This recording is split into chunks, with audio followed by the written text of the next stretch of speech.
हापुड़ की बेटी ने किया ज़िले का नाम रोशन। नमस्कार, मैं हूं तुषार शर्मा और आप देख रहे हैं हापुड़ हलचल।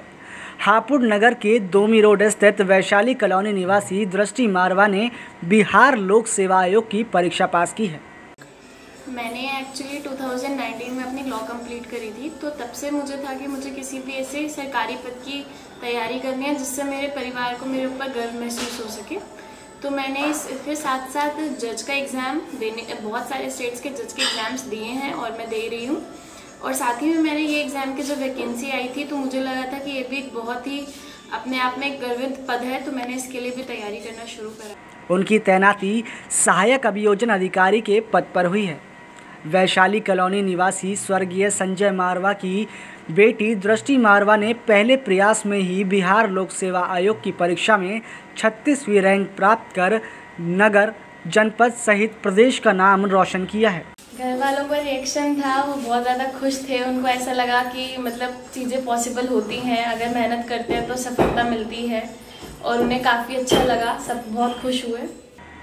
उन्हें सहायक अभियोजन अधिकारी का पद मिला है। उनकी सफलता पर परिजनों और अन्य लोगों ने बधाई देते हुए उनके उज्जवल भविष्य की कामना की है। जिस चीज़ की मैंने तैयारी करी है और जिसकी मैं कर रही थी, तो वो चीज़ अगर मिल जाती है तो सबको बहुत अच्छा लगता है। जितने और कॉम्पिटिटर्स होते हैं, जितने भी हमारे फ्रेंड्स होते हैं, उनको भी अपने ऊपर पॉजिटिव फील होता है। दृष्टि मारवा ने हापुड़ हलचल को बताया कि उन्होंने इस परीक्षा के लिए कड़ी मेहनत की है, जिसके चलते पहले ही प्रयास में उन्हें 36वीं रैंक हासिल हुई। नमस्कार, मैं हूं तुषार शर्मा और आप देख रहे हैं हापुड़ हलचल। बिहार लोक सेवा आयोग में 36वीं रैंक हासिल कर जनपद का नाम रोशन करने वाली दृष्टि मारवा इस समय हमारे साथ मौजूद हैं। उनसे जानेंगे और बात करेंगे कि कैसा उनका ये सफर रहा इस परीक्षा में और क्या कुछ कहना है। तो मैडम, सबसे पहले आपको बहुत बहुत शुभकामनाएं, आपने 36वीं रैंक हासिल की है। Thank you sir, thank you so much. अच्छा, ये बताइए कि कैसा महसूस कर रही हैं कि इस समय आपने इतने अच्छा परफॉर्मेंस दिया है, जनपद का नाम रोशन किया है, कैसा महसूस कर रही हैं? मुझे अपने ऊपर और अपनी फैमिली के ऊपर बहुत ही गर्व महसूस हो रहा है और मुझे बहुत खुशी हो रही है कि मैंने ये मतलब उनके लिए कुछ करा है, तो मुझे बहुत अच्छा लग रहा है। अच्छा, कैसे पता लगा? आपने रिजल्ट देखा या फिर किसी रिलेटिव का फ़ोन आया? कैसे पता लगा रिजल्ट के बारे में? मेरे एक सर हैं, उनका मुझे शाम को कॉल आया था कि दृष्टि आपको मुबारक हो, आप चयनित हो गई हैं। तो तब मैंने फिर परिवार को बताया था और मुझे बहुत ही खुशी हुई थी उस टाइम पर ये बताते हुए परिवार को। अच्छा, तो फैमिली का क्या रिएक्शन था? पहला रिएक्शन क्या था? सब एक साथ बैठे हुए थे और मैंने सबको जाकर जब ये बात बताई तो वो सब बहुत खुश हो रहे थे। इनफैक्ट मम्मी की आंखों में तो आंसू भी आ गए थे और दोनों भाई, भाभी, दादी सब लोग बहुत खुश हुए थे। तो उनको भी लगा कि हाँ, जिस चीज़ के लिए आप मेहनत कर रहे हो, जब वो आपको मिलती है तो आपको खुशी होती है, तो उनको भी बहुत खुशी हुई थी। अच्छा, हम बात करेंगे आपकी प्रारंभिक शिक्षा की कहाँ से हुई और ग्रेजुएशन में क्या किया आपने? मैंने अपनी 12th जो है वो यहाँ से कमला अग्रवाल इंटर कॉलेज जो हापुड़ में ही है, मैंने यहाँ से कंप्लीट करी थी। इसके बाद मैंने BA LLB इंटीग्रेटेड कोर्स करा था जो कि 5 साल का है। इसके बाद मैंने फिर अपनी तैयारी शुरू करी थी, क्योंकि आप LLB कंप्लीट करने के बाद ही इस परीक्षा की तैयारी कर सकते हैं। तो फिर मैंने इसका प्रीलिम्स जो नोटिफिकेशन आई थी वो 2020 में आई थी, फिर प्रीलिम्स हुआ था 2021 में, इसके बाद में मेंस हुआ था 2022 में, और फिर अब इसका परीक्षा का परिणाम 2023 में आया है। अच्छा, आइडिया कैसे आया आपको कि मैं ये परीक्षा दूँ या फिर इसके लिए तैयारी करूँ? क्या सोच आई आपके मन में? मुझे ये था कि कुछ भी मुझे ऐसा करना है लाइफ में जिससे मेरे पेरेंट्स को, मेरी फैमिली को मेरे ऊपर प्राउड फील हो सके और उनको लग सके कि हम ना सिर्फ पैसा कमाने के लिए बल्कि एक ऐसा प्रोफेशन चूज़ करें, एक ऐसा सर्विस चूज़ करें जिससे हम किसी और की भी सहायता कर सकें। तो मेरे को ये उस टाइम पे फील आया कि मुझे कुछ ऐसा चूज़ करना चाहिए। अच्छा, जैसे आपने परीक्षा दी तो आपके कुछ फ्रेंड्स भी होंगे, उन्होंने कितने लोगों ने आपके साथ ही परीक्षा दी थी जो आपका?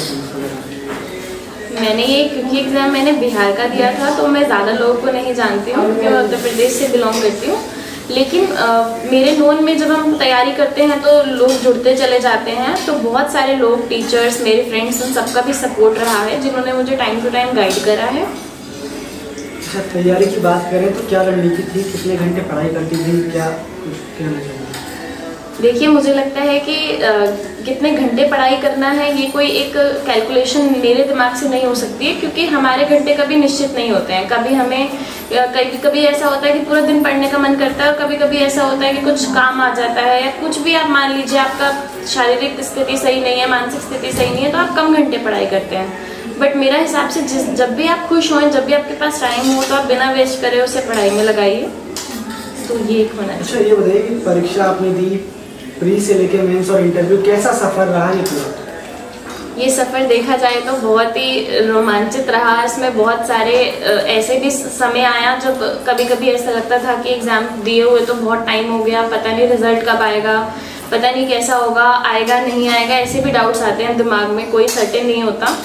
लेकिन उस टाइम पर भी अगर आपकी फैमिली आपका सपोर्ट कर रही है, आपके टीचर्स सपोर्ट कर रहे हैं, फ्रेंड्स सपोर्ट कर रहे हैं, तो आपको ऐसा लगता है कि सब कुछ बहुत आसान है। और मुझे लगता है कि एग्ज़ाम से ज़्यादा इम्पोर्टेंट फैमिली का सपोर्ट होता है किसी भी चीज़ के लिए। तो मैंने यही देखा। अच्छा, ये बताइए कि लोगों के मन में जो है इंटरव्यू को लेकर काफ़ी भय रहता है, इंटरव्यू का क्या आपका वो है? देखिए, शुरू से ही मैं बहुत सारे डिबेट और स्पीच कंपटीशन में पार्टिसिपेट करती आई हूँ, तो मुझे पब्लिक प्लेटफॉर्म पे बोलने से कभी मैं अंदर से नहीं डरी। बट हाँ, ये मानना पड़ेगा कि जब हम किसी भी अपने से बड़े पद के सामने हम कुछ भी बोलते हैं तो हमारे मन में थोड़ी सी घबराहट, हिचकिचाहट होती है, जो कि सबके लिए होना बहुत जेन्युइन है। तो उस चीज़ पे आप एक गहरी सांस लीजिए, थोड़ा सा कॉन्फिडेंस फील करिए और मानिए कि वो आपके लिए ही बैठे हैं, वो आपका सपोर्ट करने के लिए बैठे हैं, वो आपको डराने के लिए नहीं बैठे हैं। जो भी आपसे प्रश्न कर रहे हैं तो आपको अपने आप कॉन्फिडेंस आएगा। कुछ प्रश्न हमारे दर्शकों को बताइए, किस तरह के क्वेश्चन होते हैं, क्या कुछ पूछा गया इंटरव्यू में? देखिए, मुझसे इंटरव्यू में पूछा गया था कि आप कहाँ से बिलोंग करती हैं, आपका लॉ कब हुआ, आपकी हॉबी क्या है। तो मैंने उन्हें बताया था जैसे मेरी हॉबी प्लांटिंग है, तो उन्होंने मुझसे पूछा था किस तरह के प्लांट्स आप लगाती हैं। फिर उन्होंने जितने भी लॉ से रिलेटेड क्वेश्चंस थे वो सब उन्होंने पूछे थे, और मुझसे ये भी पूछा गया था कि क्या आपको ऐसा नहीं लगता कि हमारी कानून व्यवस्था जो है वो महिला और पुरुष में भेदभाव करती है। तो वो मेरा ओपिनियन जानना चाह रहे थे, जिस पर मैंने उन्हें उत्तर दिया कि हमारे कानून में, हमारे संविधान में सभी लोगों को इक्वल ट्रीट किया जाता है, चाहे वो मेल हो या वो फीमेल हो। लेकिन विमेन की डिग्निटी और उसकी डिग्निटी को मेंटेन करने के लिए हाँ कुछ ऐसे प्रावधान हैं जिसमें महिलाओं को ज़्यादा इम्पोर्टेंस दी जाती है, उनका ज़्यादा ध्यान रखा जाता है। बट हम इसे भेदभाव नहीं बोलेंगे, ये भी हमारी कानून व्यवस्था का एक अहम हिस्सा है। अच्छा, और जो अन्य छात्र हैं जो तैयारी कर रहे हैं इस चीज़ के लिए, उन्हें क्या एक संदेश आप देना चाहेंगे?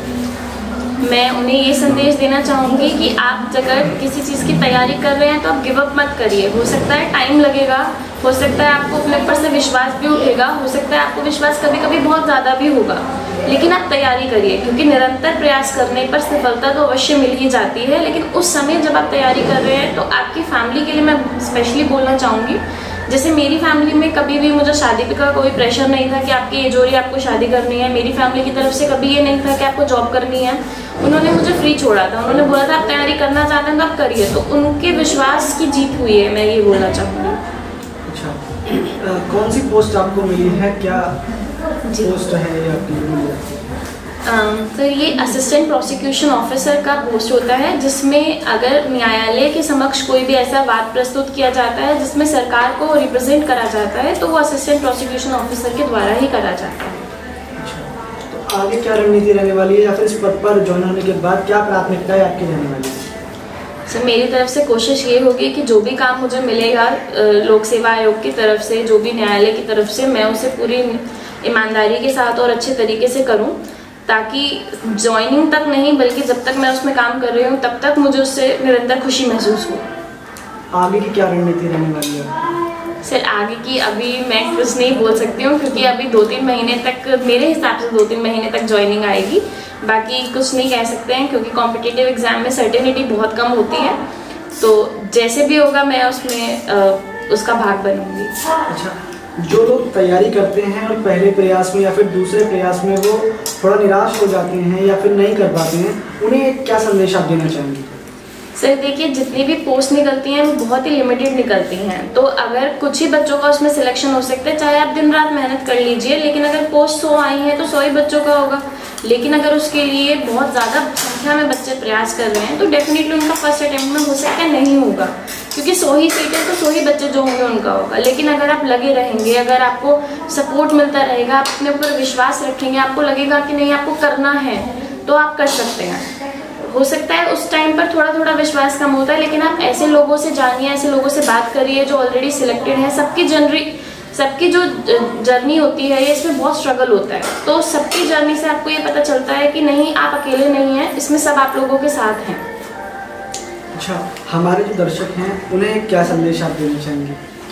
मैं ये संदेश देना चाहूँगी कि जैसे मेरे पेरेंट्स, जैसे मेरी फैमिली बहुत सपोर्टिव रही है, आप भी अपने बच्चों का वैसे ही सपोर्ट करिए। किसी तरह का कोई प्रेशर मत बनाइए, क्योंकि कॉम्पिटिटिव एग्जाम अपने आप में एक बहुत बड़ा प्रेशर है। अगर आप उनके ऊपर प्रेशर डालते हैं या उनके ऊपर संदेह करते हैं तो कहीं ना कहीं उनका मनोबल बहुत टूट जाता है, जिससे वो पढ़ाई नहीं कर सकते, क्योंकि मानसिक स्थिति सही होगी तो ही पढ़ाई की जा सकती है। तो आप उनका सपोर्ट करिए और आप बच्चों को भी जो उनको, मतलब मैं मानती हूँ पेरेंट्स करते ही हैं, सबसे अपना बेस्ट ही देने की कोशिश करते हैं, बट कहीं ना कहीं सोसाइटी एक प्रेशर बनाती है कि आपको इतने साल हो रहा है, आप क्या कर रहे हो, आपका तो कहीं सिलेक्शन नहीं हुआ। तो इस सोसाइटी के प्रेशर में आकर कभी अपने बच्चे पर प्रेशर नहीं बनाना चाहिए, जैसे मेरी फैमिली ने कभी नहीं बनाया मेरे ऊपर। तो मुझे लगता है ये एक बहुत इंपॉर्टेंट रोल था उनका। चलिए, बहुत बहुत धन्यवाद। तो ये थी दृष्टि मारवा, जिनका कहना है कि आत्मविश्वास के साथ हर परीक्षा पास की जा सकती है। हापुड़ से कैमरा पर्सन संजीव के साथ तुषार शर्मा, हापुड़ हलचल।